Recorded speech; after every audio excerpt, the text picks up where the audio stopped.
சாமாக்க அப்படின்ற ஒரு கட்சியை நடத்திட்டு வந்தாரு சரத்குமார் அவர்கள். திடீர்னு நள்ளிரவுல அவருக்கு ஏற்பட்ட கனவுனால மனைவி கிட்ட ஆலோசனை பண்ணி 2024 மார்ச் மாதம் பாஜகவுல தன்னை இணைச்சு கொண்டாரு. இப்படி பாஜகவுல இணைந்து 2 ஆண்டுகள் ஆகியும் கூட அவருக்கு எந்த ஒரு பதவியுமே கொடுக்கவே இல்லை. அவருடைய மனைவிக்கும் கொடுக்கல. அவருடைய ஆதரவாளர்கள் இணைஞ்சவங்களுக்கும் எந்த பதவியும் கொடுக்கவே இல்லை. ஏன் இப்போ சமீபத்துல திருச்சியில பொதுக்கூட்டம் நடந்துச்சு. அதுல பிரபலம் இல்லாத தலைவர்களுடைய புகைப்படம்லாம் போட்டிருந்தாங்க. ஆனா சரத்குமாருடைய புகைப்படம் இடம்பெறவே இல்லை. ஒரு கட்டத்துல அதிருப்தியான சரத்குமார் ஆதரவாளர்களை கூட்டி நான் பேச்சுவார்த்தை பண்ண போறேன் அப்படின்னு சொல்லிட்டு வெளிப்படையாக அறிவிச்சிருந்தார். அப்பயாவது பாஜக சமாதானப்படுத்துவாங்கன்னு பார்த்தா அப்போ சமாதானப்படுத்தவே இல்லை.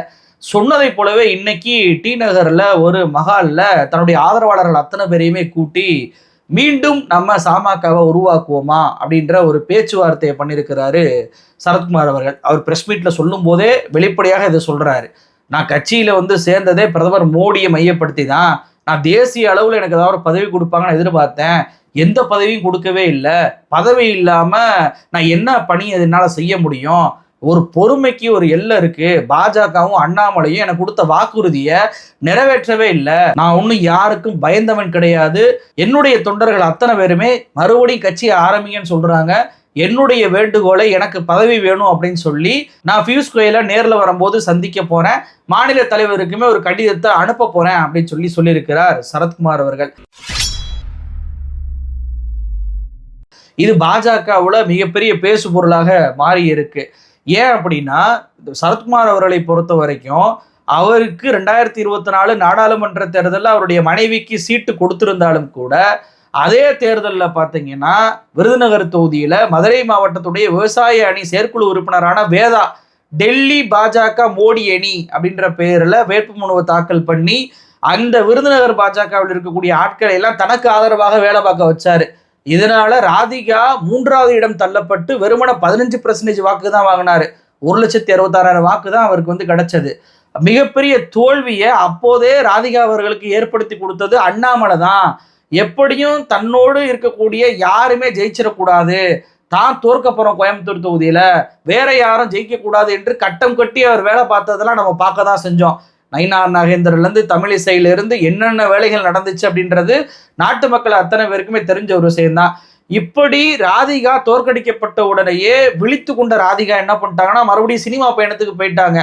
சினிமாவில் இன்னைக்கு அவருக்கு நிறைய பட வாய்ப்புகள் வர ஆரம்பிச்சிருக்கு. ஹிட்டு படங்களை கொடுக்க ஆரம்பிச்சிட்டாங்க.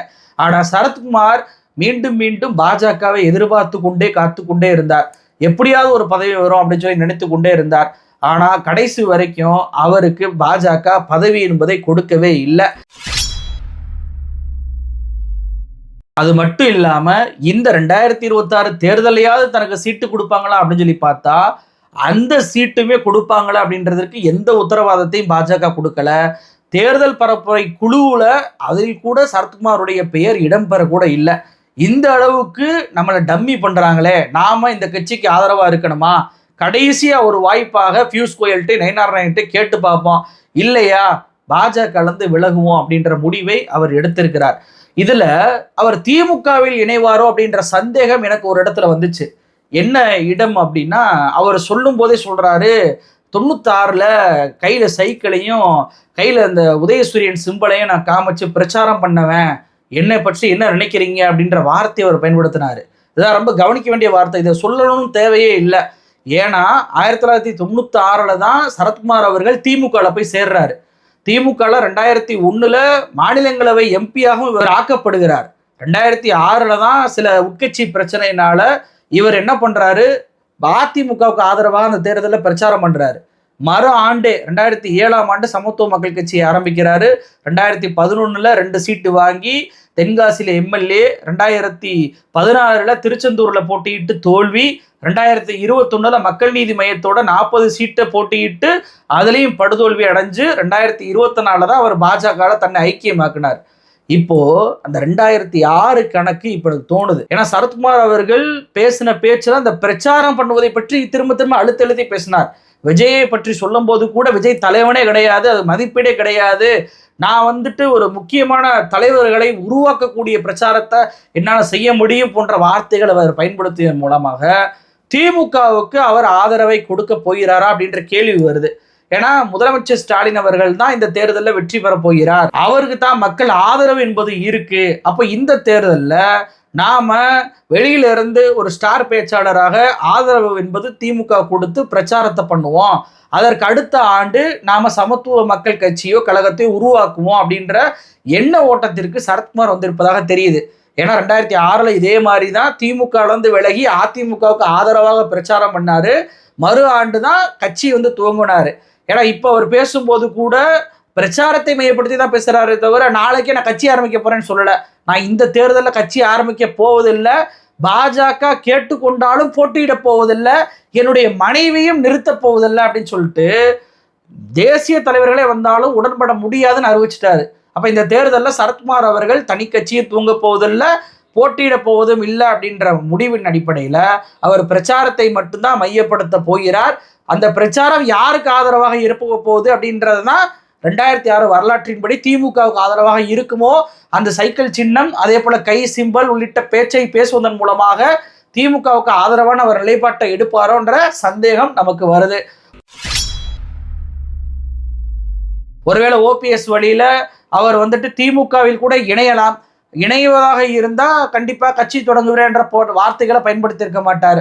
அவர் என்ன முடிவை எடுக்க போகிறார் அப்படின்றத பொறுத்து இருந்தா பார்க்கணும். ஆனால் இது பாஜகவுக்கு மிகப்பெரிய ஒரு அடின்னு தான் சொல்லுவேன். ஏன்னா நாடார் சமூக ஓட்டு என்பது இன்னும் சரத்குமாருக்கு ஆதரவாக கொஞ்சம் இருக்கதான் செய்யுது. அவர் பிரச்சாரம் என்பது 234 தொகுதிக்கும் பயணப்படக்கூடிய ஒரு நபர். அவரால் கண்டிப்பாக வாக்குகளை ஒருங்கிணைக்க முடியும், கூட்டம் சேர்க்க முடியும். அப்படிப்பட்ட ஒரு நபரை பாஜக பயன்படுத்தாம இருப்பதே பாஜகவோட பலவீனம் தான். ஏன்னா இப்படிதான் குஷ்புவையும் கோட்டை விட்டாங்க. குஷ்புவுக்கு 2024 சீட்டு கிடைக்கல அப்படின்னோடனே பிரச்சாரத்திலே பாதியிலேருந்து விலகினாங்க. 2019 எனக்கு கார் விபத்து ஏற்பட்டுச்சு, அந்த வழி இன்னும் இருக்கு அப்படின்னு சொல்லி தமிழ்நாடு தேர்தல் பிரச்சாரத்தில் பாதியிலே விலகினாரு குஷ்பு. ஆனா அடுத்து தெலுங்கானாலையும் ஆந்திராலையும் போய் பிரச்சாரம் பண்ணாரு, அது வேற கதை.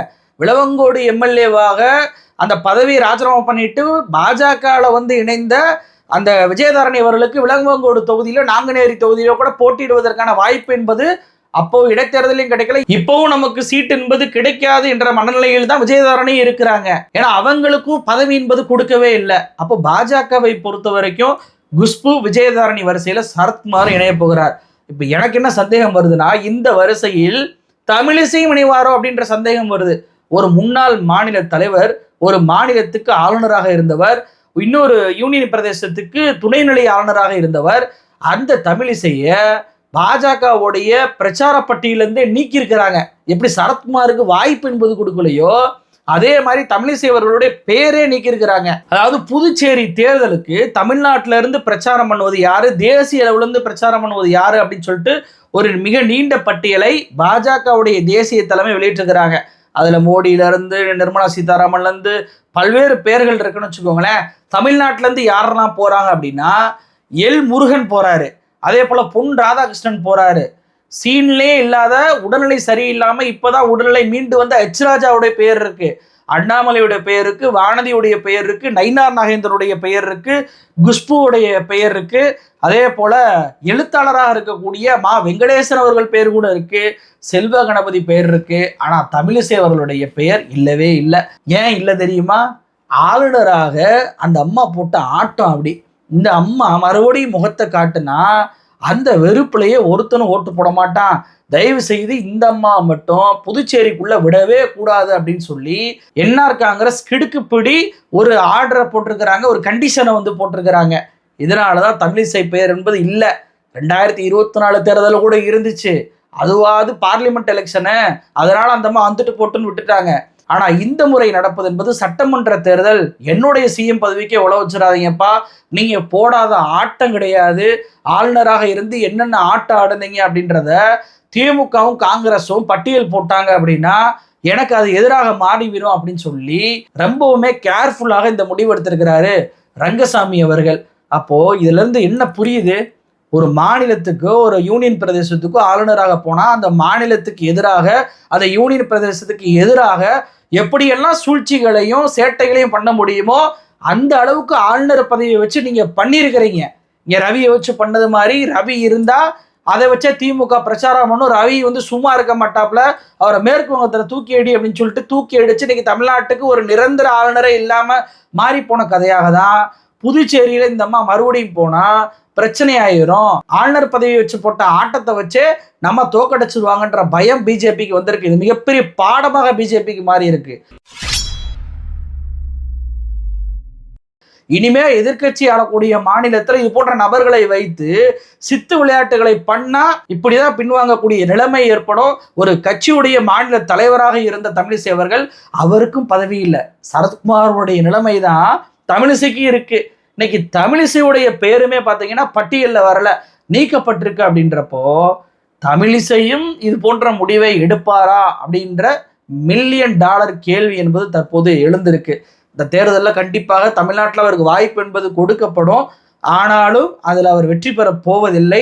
வெற்றி பெற முடியாது என்பது அவருக்கு தெரிந்தாலும் கூட கட்சி அளவில் கொடுக்கக்கூடிய மரியாதை கூட, ஒரு எழுத்தாளர் கொடுக்கக்கூடிய மரியாதை கூட முன்னாள் மாநில தலைவர் நமக்கு கொடுக்கலையே அப்படின்ற ஆதங்கம் கண்டிப்பாக தமிழிசை அவர்களுக்கு இருக்கும். ஏன்னா தாமரை மலர்ந்தே தீரும், தாமரை மலர்ந்தே தீரும் சொல்லி மிகப்பெரிய ஒரு ஸ்லோகனை உருவாக்குனவரே தமிழிசை தான். அப்படிப்பட்ட தமிழிசையே தாமரை பற்றி பேசக்கூடாது அப்படின்னு சொல்லிட்டு பேர் பட்டியலேருந்தே நீக்கி இருக்கிறாங்க. அப்படின்றது தமிழிசைக்கு மிகப்பெரிய ஒரு இடியாக தான் இருக்கும். அப்போ தேர்தலில் கூட்டணி மூலமாக பிரச்சனை வரும் அப்படின்னு சொல்லி பார்த்தா கட்சியிலேயே பிரச்சனை வந்து பல்வேறு நெருக்கடிகளை இந்த தேர்தலில் பிஜேபி சந்திக்க போகுது. அதற்கு முதற்கட்ட ஆப்பாக சரத்குமார் அவர்கள் ஒரு மிரட்டலான ஒரு நடவடிக்கை எடுத்திருக்கிறார். இன்னொரு பக்கம் தமிழிசை அவர்கள் சைலண்டாக இருப்பாரா, இல்லை அவரும் ஏதோ ஒரு நடவடிக்கை எடுப்பாரா அப்படின்றத பொறுத்திருந்தா பார்க்கணும். நன்றி.